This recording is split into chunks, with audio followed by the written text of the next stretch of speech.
কখন থেকে কইতেছি হা কর হা কর হা কর, আমার লক্ষ্মী শোনা বাবা না, খাও।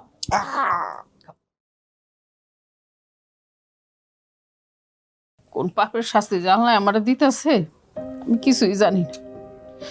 অল্প বয়সে বিধবা হইলাম, স্বামী হারাইলাম, তোরে বুকে নিয়ে সমস্ত কষ্ট আমি ভুইলা গেলাম। মনে করলাম তুই বড় হইয়া মায়েরে দেখবি, খাইয়া না খাইয়া কত কষ্ট করে তোরে বড় করলাম, লেখাপড়া শিখাইলাম, সব শেষ হয়ে গেল আমার, সব আমার কপাল।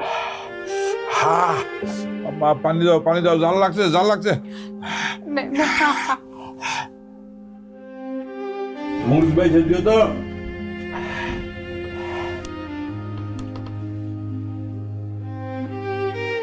ও বাজান, বাজান তুমি এমন করো কে? হ্যাঁ, এই যে তুই যে মানুষের গায়ে হাত তোলস, এটা কি কোনো ভালো কাজ? তুই নিজেই কত, সবাই তোর নামে আমার কাছে নালিশ করতে আহে, আজে বাজে কথা কয়, এটা কি আমার শুনতে ভাল লাগে কত? মামা, আমার গোস খাইতে ইচ্ছা করতেছে। কালকে তুমি আমাকে যে লাল মুরগিটা আছে ওইটা ছাইরো না, আমার দিও, আমি হুজুরে দিয়ে জবাই করে আনামো, ঠিক আছে? বড় বড় আলু দিয়া গোস রান্না করবা, পান খামো, মরিচ কম দেবা, ঠিক আছে? আকর দিন দিন যেভাবে তোর পাগলামি বাড়তাছে, কোন সময় যে কি হয় এর সাথে যদি বেশি হয় আমি কি নিয়ে বাস কইতে পারছ আমারে? হ্যাঁ, আমার কাছে তত টাকা পয়সাও নাই যে তোর আমি ডাক্তার দেখামু, ভালো চিকিৎসা করামু। আমার জাল লাগছে, আমি কইলাম না যে তুমি মরিচ পাইছো, দাও নে খাইতে বইয়া খালি জাল জাল, পানিটা কেমনে খায় নো না, খালি তুমি মরিচ দাও। আচ্ছা কালকে মরিচ ছাড়াই রান্নু, আর কিচ্ছু খামো না, আর কোনোদিন খামো না। তো পেটের মধ্যে খিদা না, খিদা লাগে না তোর? না, খিদা লাগে না।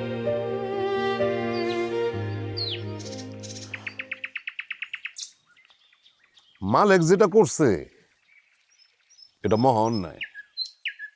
আর সে যে খালি লাঠিয়াতে মেম্বার সাহেবের মারছে তা তো না, এই ধরনের অপরাধ সেই তো মধ্যে আরো বেশ কয়েকটা করছে, তার কঠিন শাস্তি হওয়া দরকার, যাতে এই গ্রামে এই ধরনের ঘটনা এরপর আর কেউ ঘটাইতে না পারে।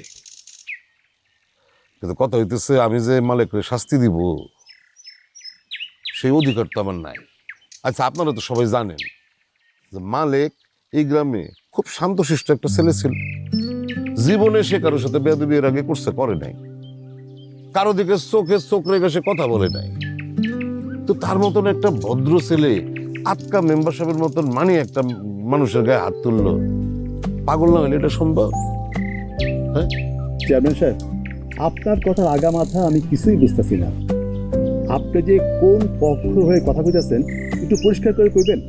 মেম্বার সাহেব, আমি যেমন আপনার চেয়ারম্যান, আমি তো মালিকেরও চেয়ারম্যান, অর্থাৎ আমার কোনো পক্ষ নয়, আমি নিরপেক্ষ মানুষ। কিন্তু চেয়ারম্যান সাহেব, মালিক যে আমারে অপমান অপদস্থ করছে এটা তো গ্রামের সবাই জানে, শুধু আমারে না তো গ্রামের আরো অনেকেরই অপদস্থ করছে। আপনি তারে কঠিন শাস্তি দেন। শাস্তি তো আমি দিতেই চাই হারিস ভাই, কিন্তু শাস্তি দিলে পরে আমি নিজেই তো বিপদে পড়ে যাব। আপনি বিপদে পড়বেন মানে? এটা আপনি কি করতেছেন চেয়ারম্যান সাহেব? আপনি কেন বিপদে পড়বে? আপনারা সবাই জানেন তো যে এই দেশের প্রচলিত আইনে কোনো পাগলের শাস্তি দেওয়ার বিধান নাই, আছে? নাই। মালিক যে পাগল এটা সবাই জানে। এখন আমি নিজে প্রশাসনের লোক হয়ে যদি একটা পাগলের শাস্তি দিই, হ্যাঁ, তাহলে এটা হইল? চেয়ারম্যান সাহেব, ও কোনো পাগল না, ও পাগলের ভান ধরে। এখানে যতগুলা লোক আছে সবাই সহ এলাকার যত লোক আছে সবাই বেজ্জিতি করে।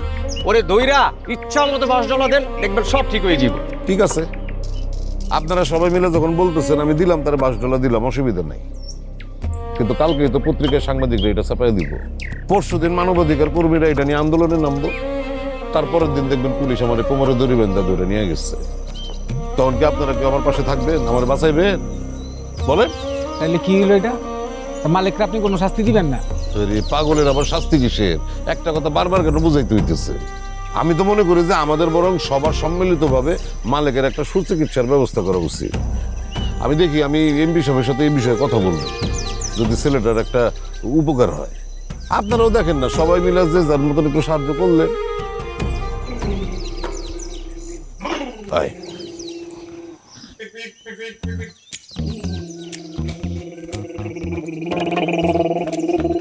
না, কার বিচার করবেন কোন?